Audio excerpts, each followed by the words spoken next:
சாட்சியாக பார்ப்பது மனம்தானே அப்படின்னு சொல்லிட்டு ரஞ்சிதாங்கிறவங்க கேட்டிருக்காங்க. அதாவதுங்கய்யா, ஆரம்ப கட்டத்தில் நம்ம சாட்சியாக பார்க்கறோன்னா என்னன்னே தெரியாது. உங்களை எண்ணங்கள் வருது பாருங்க பாருங்கன்னு சொல்லும்போது எதை பார்க்குறதுனே உங்களுக்கு தெரியாது. கன்ஃபியூஷன் பாருங்கன்னா எதரா பார்க்குறது அப்படிங்கிற மாதிரி பிரச்சனையாகும். அப்போ மனதோட ஒரு பகுதியை வச்சு தான் நம்ம மனதை பார்ப்போம். எடுத்தோடனே மனதை பார்க்க முடியாதனால தான் உணர்வுகளை பார்ப்போம் நம்ம. அதுவும் சிரமமாக இருக்கனால தான் மூச்சு காற்றுலேருந்து ஆரம்பிப்போம். ஸோ மூச்சு காற்று உள்ளே போகிறது வெளியே வரத மனசை வச்சு நம்ம பார்த்துடலாம் ஈஸியாக. மனம் வந்து என்ன பண்ணும், அறிவு என்ன பண்ணும், மனதும் அறிவு வச்சுக்கிட்டு நீங்கள் மூச்சு உள்ளே போகுது வெளியே வரத பார்க்க முடியும். அப்புறம் கொஞ்ச நாள் பயிற்சிக்கு அப்புறம் உணர்ச்சிகளை நம்மளால் பார்க்க முடியும். உணர்வுகளை பார்க்குறது கொஞ்சம் சிரமமாக இருக்கும். உணர்ச்சிகள் எப்போ தான் வரும், அதையும் பார்க்க முடியாது. நம்ம டக்குன்னு உணர்ச்சிக்கு அடிமையாகிடுவோம். ஒரு கோபமோ வரும்போது அதை பார்க்க முடியாது. அதனால் உணர்வுகளை பார்க்குறோம். அது ரெண்டாவது விஷயம். மூச்சை பார்த்து முடிச்சோன்னா நம்ம உணர்வுகளை பார்ப்போம். அதையும் மனசை வச்சு தான் பார்ப்போம். மூணாவது விஷயம், உணர்ச்சிகளை பார்க்கும் பொழுது மனசை வச்சு பார்க்க நினச்சி தோற்றுருவோம். ஏன்னா அந்த உணர்ச்சிக்கு ஆட்பட்டு போகிறதே மனம்தான். அதனால தான் கோபம் வரும்போதோ, காமம் வரும்போதோ, காதல் வரும்போதோ, பொறாமை வரும்போதோ நம்ம என்ன பண்ண முடியுதுன்னா அதுவாக மாறிடுறோம். நம்ம அதை பார்க்க முடியும். ஏன்னா இவ்வளோ நாள் நம்ம மனசை வச்சு தானே பார்த்துட்டு இருந்தோம். மூச்சையும் உணர்வுகளையும் மனசை வச்சு பார்த்துட்டு இருந்தனால மனமே ஒரு உணர்ச்சிக்கு அடிமையாகி முழுசாக மாறும் பொழுது அவரோட டெம்பரேச்சர் இன்க்ரீஸ் ஆகி போகும்போது நம்ம அங்கே காணாமல் போயிருப்போம்.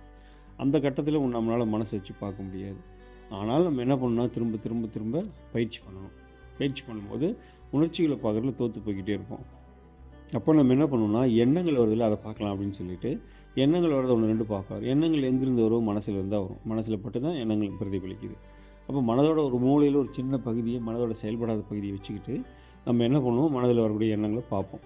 ஆரம்பத்தில் தோற்று போவோம், என்னால் தொடர்ந்து பார்ப்போம். இந்த மாதிரி பயிற்சிகளை வந்து நம்ம சரியான குருக்கிட்ட உட்காந்துட்டு தொடர்ந்து பயிற்சி பண்ணும்போது அப்போ என்னன்னு கேட்டிங்கன்னா, குரு சக்தி உள்ள நுழையும். குரு சக்தி உள்ள நுழையிறதுக்கு நம்மளோட கவனம் ஃபுல்லாக ஒரு இதில் இருக்கும்போது குரு சக்தி உள்ள நுழையிறதுக்கு நம்ம அனுமதிப்போம். இப்போ குரு சக்தி உள்ள நுழைஞ்சி நமக்குள்ளே ஒரு சில வேலைகளை செய்யும். அதுக்கு நமக்கு சடோரி ரொம்ப யூஸ் ஆகும். குரு சக்தி உள்ளே போது நம்ம வேலை செய்கிறதா இருந்தாலும் நம்ம ஒரு முறையாவது ஆனந்தமய கோஷத்தில் நம்ம இழுத்து விடணும். அது குரு தான் இழுத்து விட முடியும். ஆனந்தமய கோஷத்தில் நம்ம இழுத்து விட்டாங்கன்னா, ஒரு தடவை ஆனந்தமய கோஷத்தில் நம்ம உள்ளே போயிட்டு வந்துட்டோம்னா நமக்குள்ளே வேறு என்னமோ நடந்து போயிடும். அடிக்கடி சமாதி வரும். கொஞ்சம் நாளைக்கு ஒரு 4 மாதத்துக்கோ 6 மாதத்துக்கோ சமாதியில் போயிட்டுருப்பீங்க. ஒரு சில 2 வருஷத்துக்கு கூட போவாங்க. அது அவங்களோட டிபெண்ட் அப்பான் த மெச்சூரிட்டியை பொறுத்து இருக்குது. அந்த அந்த அந்த ஆனந்தமய கோஷத்துலாம் போட்டு நீங்கள் ரெக்கவர் ஆகி வெளியில் வந்ததுக்கப்புறம் தொடர்ந்து இதை நம்ம பண்ணிகிட்டு இருக்கும்போது அப்பயும் மனதை தான் யூஸ் பண்ணிகிட்ருப்போம். அப்போ ஒரு கட்டத்தில் குருசக்தி என்ன பண்ணும், விஞ்ஞானமய கோஷம் நம்ம இழுத்து நிறுத்திடும். அப்போ உங்களால் உணர்ச்சிகள், கோபம் வந்தாலும் சரி, கோபம் ஒரு பக்கம் இருக்கும், நம்மளால் பார்த்துக்கிட்டு இருக்க முடியும். காமம் வந்தாலும் காமம் ஒரு பக்கம் இருக்கும், நம்மளால் பார்த்துக்கிட்டு இருக்க முடியும். இந்த மாதிரி பார்த்துக்கிட்டு இருக்க முடியும். அப்போ வந்து மூச்சையோ, ஒரு உணர்வுகளையோ, ஒரு உணர்ச்சிகளையோ, ஒரு எண்ணங்களையோ, அல்லது எதிர்வினை ஆற்றும் ஒரு செயல்களையோ எதுவுமே வந்து மனம் பார்க்காது. மனம் தாண்டிய ஒரு விஷயம் பார்த்துக்கிட்டு இருக்கும். அது விஞ்ஞானமய கோஷத்தில் இருக்கும். அது பாட்டுக்கு பார்த்துக்கிட்டு இருக்கும். அது தேவைப்படும் போது ஆனந்தமய கோஷம் ஆனந்தத்தை அனுபவிக்கும். அப்போ அது விஞ்ஞானமய கோஷம் இல்லை அப்படிங்கிறது நமக்கு தெரிஞ்சு போயிடும். விஞ்ஞானமய கோஷத்தில் இருக்குது, தேவைப்பட்டால் எங்கே வேணாலும் போகுதுங்கிறது தெரிஞ்சு போயிடும். அதுக்கு குரு சக்தி ரொம்ப ரொம்ப முக்கியம். அதை நம்ம உள்ளுணர்வுன்னு சொல்லுவோம். அது எங்கே வேணாலும் இருக்கும், எல்லா இடத்துலையும் இருக்கும், ஒரே நேரத்தில். மனம் தாண்டி விஷயமா இருக்கும். அந்த உள்ளுணர்வு தான் நம்ம சாட்சியாக பார்க்கணும். அந்த உள்ளுணர்வு எப்போ சாட்சியாக பார்க்க ஆரம்பிச்சிச்சோ அப்போ அந்த உள்ளுணர்வு விழிச்சிக்கிச்சுன்னு அர்த்தம். அது விழிச்சதுக்கப்புறம் அது பாட்டு நீ தூங்கிட்டு இருப்ப, நீ சாப்பிட்டு நீ என்ன வேணாலும் பண்ணிட்டு இருப்பான்னு அது பார்த்துட்டு இருக்கும். முடிஞ்ச அளவுக்கு நம்ம கவனத்தை அதில் வச்சுருக்கணும். அந்த உள்ளுணர்வுலேயே நம்ம இருக்கணும். மனதிலையோ மற்றதுலையோ வராமல் அதிலே இருந்து, ஆனால் மற்ற செயல்கள் எதுவும் பாதிக்காத பாட்டு நடந்துக்கிட்டே இருக்கும். நம்ம அதிலேயே இருக்கணும். அதில் நம்ம தொடர்ந்து பயணிக்கும் பொழுது தான் ஒரு காலத்தில், ஒரு கட்டத்தில் நம்ம வரக்கூடிய எண்ணங்கள், எதிர்வினைகள் எல்லாம், கர்ம வினைகள், இன்ப துன்பங்கள் எல்லாம் வரும்போது எல்லாத்தையும் பார்த்துருப்போம். பார்க்க நம்ம அதை அழிக்க ஆரம்பிச்சிடும். புது பதிவுகளை உருவாக்காமல் நம்ம பார்த்துக்கிட்டே இருப்போம். அப்போ பழைய பதிவுகளோட விளைவு வந்துக்கிட்டு தான் இருக்கும். அந்த விளைவுகளை நம்ம பார்த்து அழிச்சிக்கிட்டே இருப்போம். அப்போ கர்மா புதுசாக உருவாகாது. பழைய கர்மாவில் வேகமாக அழிய ஆரம்பிக்கும். தொடர்ந்து ஒரே சமாச்சாரத்தை 7 முறை பார்க்கும்போது செயின் லிங்காக இருக்கக்கூடிய எத்தனை பிறப்பு கர்மா ஒன்றா நம்மளால் அழிக்க முடியும். கூட நம்ம குரு இருந்தாருன்னா குரு கூட சேர்ந்து உட்காந்து நம்ம குரு அந்த வேலையை பண்ணிகிட்டு இருப்பார். நம்மளும் அவர் கூட சேர்ந்து உட்காந்து அந்த வேலையை பண்ணும்போது வேகமாக நம்ம பல பிறவிகளுக்கான கர்மங்களை அழிக்க முடியும். அது இல்லாமல் அவர் என்ன பண்ணுவார், நம்ம உடம்புகளுக்கு வந்து பிரணாவதி வச்சு அழுத்தும் போது ஆழ் மனதில், அடி மனதில் இருக்கக்கூடிய பதிவுகள் எல்லாத்தையும் அழிக்கப்படும். இந்த மாதிரி சம்பவங்கள் தொடர்ந்து நடந்துக்கிட்டே இருக்கும்.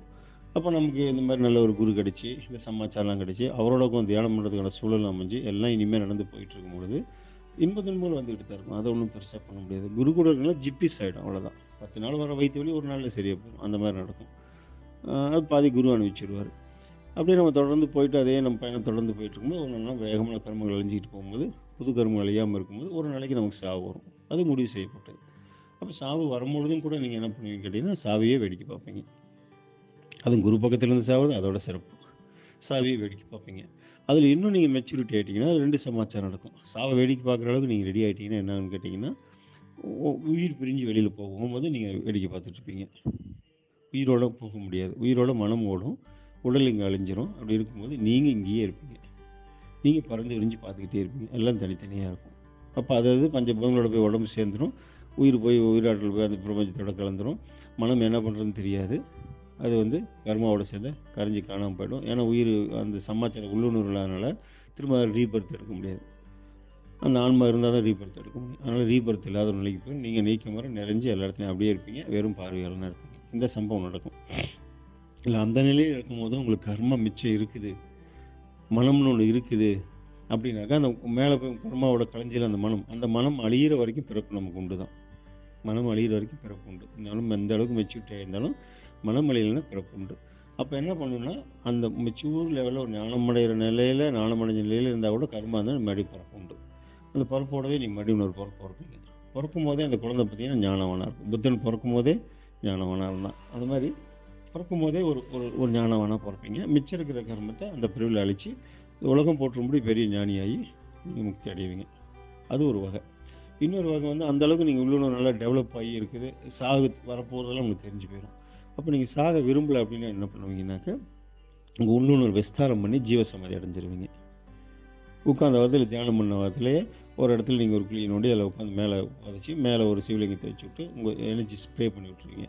மற்றவங்களுக்கு அது உதவட்டும், நான் இறந்து மேலே போய் யாருக்கும் பிரயோஜனம் போகுது, இங்கே இருக்க பூமியில் இருக்க மக்கள் ஞானம் தேடுற மக்கள் என்னோடய இடத்துல வந்து உட்காந்து தியானம் பண்ணாங்கன்னா என்னோடய ஆறாக்கள் வரும்போது அவங்க அந்த நிலைக்கு போவாங்க. தொடர்ந்து அவங்க பயிற்சி பண்ணுறதுக்கு இந்த இடம் ஒரு களமாக அமையட்டும் அப்படின்னு சொல்லிட்டு ஜீவசமாதியில் போய் உட்காந்துருவீங்க. ஜீவசமாதிக்கு அந்த டைமுக்கு இறப்பு வர நேரத்துக்கும் பார்த்தீங்கன்னா உங்கள் உள்ளுணர்வு விரித்து வச்சுருப்பீங்க. உடம்பு அங்கேயே நிற்கும். உடம்பு அழியாத ஒரு சில பக்குவங்களை அதை பண்ணி வச்சுருவீங்க. உயிராட்டில் இறங்கி தீர்ந்து போனால் தான் நம்ம இறப்புன்னு சொல்கிறது. அது உயிருங்கிற ஸ்படிகை மட்டும் இருக்கும். அது மட்டும் வெளியில் போய் பிரபஞ்சத்தோட கலந்துரும். அது அந்த மாதிரி 2 மெத்தடில் நம்ம பண்ண முடியாது. இந்த மாதிரி தான் நடக்குது. இது வந்து உள்ளுணர்வு விழிச்சிக்கிறது தான் எப்போவுமே சாட்சியாக பார்க்குறது இந்த உள்ளுணர்வு தான். அது ஆரம்ப கட்டத்தில் வந்து மனத்தை வச்சு தான் பார்த்தாங்க. ரொம்ப டெப்த்து. இது ஒரு பிரம்மசூத்திரம். எளிமையாக உங்களுக்கு ஒரு 2 நிமிஷத்தில் சொல்லிட்டேன். மக்களுக்கு போய் சேரட்டும் அப்படிங்கிறதுனால தான். ஆனந்தம் பங்கட்டும் ஐயா.